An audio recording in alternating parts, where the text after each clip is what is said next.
Vamos directos al grano. Hoy tenemos por delante una tarea sinceramente fascinante. Vamos a desgranar de forma totalmente imparcial un texto súper complejo, muy filosófico y, para qué engañarnos, increíblemente controvertido. Hablamos de una obra que literalmente quiere hacer saltar por los aires los cimientos del mundo moderno, la cuarta teoría política de Alexander Dugin. A lo largo de esta inmersión vamos a ir paso a paso desentrañando qué propone exactamente este texto y por qué ataca tan frontalmente a la modernidad. Vale, vamos a meternos de lleno en esto. Este es nuestro mapa de ruta. Primero, el fin de las ideologías. Segundo, la propia cuarta teoría política. Tercero, el impacto de la globalización. Cuarto, ese concepto central del Dasein como nuevo sujeto. Y por último, cómo salir del liberalismo. Sección 1. El fin de las ideologías y el triunfo del liberalismo. Para entender todo este entramado, tenemos que situarnos en un momento histórico muy concreto. Finales del siglo XX. Según el texto que estamos analizando, imaginad un escenario donde todas esas grandes y sangrientas batallas ideológicas de los siglos XIX y XX se han acabado. Fin del juego. Las opciones clásicas simplemente han desaparecido del tablero. El autor argumenta que el liberalismo ganó básicamente por pura eliminación. Pensadlo, el fascismo cae derrotado en 1945, el comunismo colapsa en el 91. Así que, ¿quién queda? El liberalismo se quedó completamente solo y sin enemigos. Y claro, al vencer de esta manera, el texto explica que dejó de ser una ideología política más para mutar en otra cosa. Se transformó en la globalización posmoderna, convirtiéndose en una especie de sistema operativo por defecto en el que funciona hoy el mundo entero. Sección 2. La cuarta teoría política, una reacción radical. Ante este dominio total y absoluto del liberalismo que acabamos de comentar, es donde entra en juego la propuesta principal del autor.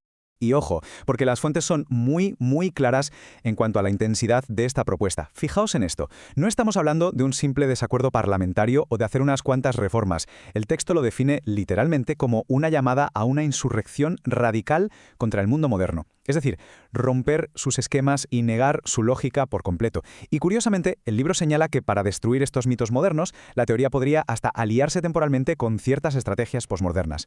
Una locura, ¿verdad? Fijaos, lo realmente curioso aquí es esta topografía política de los últimos siglos. Tenemos tres grandes teorías, cada una pegada a un sujeto inconfundible. La primera, el liberalismo, defiende a capa y espada al individuo. La segunda, el comunismo, se centra en la clase social. Y la tercera, el fascismo, se basó en el Estado o la raza. Y todo esto nos deja con un enorme interrogante en nuestra esquema. Un vacío filosófico gigante que la cuarta teoría viene a llenar con algo totalmente nuevo. Pero, claro, para llenar ese vacío, el texto insiste en que no podemos usar las herramientas rotas del pasado. O sea, nada de seguir debatiendo las consecuencias del liberalismo como hacían antes. La cuarta teoría propone ir a la yugular, exige atacar las mismísimas raíces ontológicas y antropológicas de la modernidad. Básicamente, cuestionar qué es la realidad y qué significa ser humano hoy en día. Sección 3. El impacto de la globalización, la possociedad fracturada. Antes de desvelar quién es ese nuevo sujeto misterioso, vamos a ver cómo evalúa el texto los daños en el mundo real. Según la obra, la globalización no tiene nada de proceso natural, es más bien una imposición. Argumenta que nos impone un etnocentrismo muy occidental y anglosajón que hace trizas las sociedades al arrancarles de cuajo su identidad, su religión y sus raíces étnicas.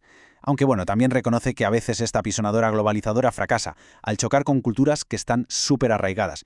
Pero lo que el autor ve más alarmante es que esta globalización nos empuja hacia un mundo posthumano, o sea, un mundo de clones, cyborgs y virtualidad absoluta que amenaza con borrar la esencia misma de lo que somos. Sección 4. Dasein, el nuevo sujeto. Y frente a este panorama tan deshumanizador, llegamos al meollo de la cuestión, el corazón absoluto de todo este análisis. Volvemos a la gran pregunta que dejamos en el aire hace un momento. Si el individuo, la clase y la nación ya no sirven o han fracasado frente al mundo moderno. Entonces, ¿quién toma las riendas? ¿Quién es el verdadero sujeto? Entonces, el punto clave es este intrincado concepto que viene de la filosofía alemana, el Dasein. Es un término extraído de los textos de Martin Heidegger que se traduce como ser en el mundo. A ver, no estamos hablando del ciudadano de a pie ni de un simple organismo biológico. Hablamos de la pura y auténtica existencia humana consciente. La cuarta teoría acoge este Dasein y lo planta justo en el centro absoluto de su universo político. Para que lo visualicemos mejor, las fuentes usan una metáfora buenísima. Básicamente nos dicen que esos sujetos antiguos, el individuo liberal, la clase comunista o la raza, nunca fueron sujetos de verdad. Eran como sombras, reflejos deformados, meros simulacros de una existencia mucho más profunda. Eran, al final del día, divisiones artificiales del verdadero Dasein. Al poner al Dasein en el centro de todo, la teoría exige algo muy claro: una existencia fundamentada en la autenticidad absoluta. Se planta como la antítesis total, el polo opuesto a esa alienación que nos genera el mundo moderno, ya sea económica, social o incluso espiritual. Su objetivo fundamental es rescatar al ser humano de verdad antes de que se diluya por completo en la globalización posmoderna. Sección 5. ¿Cómo salir del liberalismo? Bueno, ya tenemos el diagnóstico y ya tenemos a nuestro nuevo protagonista existencial. Ahora vamos a ver los pasos prácticos que propone el texto para escapar de todo esto. Y esto ilustra a la perfección la ruptura brutal que pide el autor. Para salir de la modernidad, primero hay que rechazar de plano esa idea de que el progreso es siempre una línea recta hacia arriba. Nada de eso. El texto nos pide abrazar un paradigma de tiempo cíclico y reversible, asumiendo una visión donde la historia se mueve por crisis y catástrofes. Solo así, asegura, podremos hacer un retorno directo a la ontología fundamental.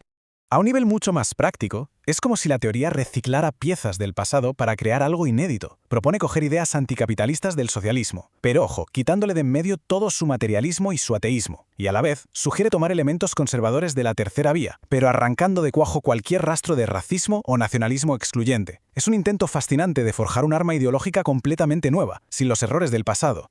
Resumiendo las bases de su proyecto, la obra advierte que no quiere crear otra ideología cerrada y asfixiante. Al revés, pide una libertad radical y absoluta. Insiste muchísimo en rechazar cualquier forma de racismo o jerarquía.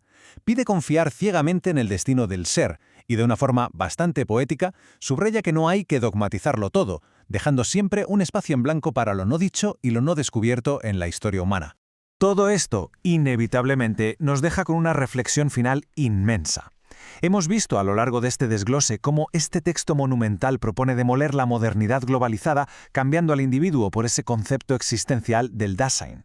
Pero pensadlo bien, ¿es este salto filosófico una salida real y viable frente a los retos del mundo moderno? ¿O corremos el riesgo de comprarnos un billete de ida hacia un nuevo y oscuro laberinto existencial? Ha sido un análisis denso, lo sé, pero absolutamente fundamental para entender las corrientes teóricas que desafían nuestra actualidad. Mil gracias por acompañarnos en esta exploración profunda.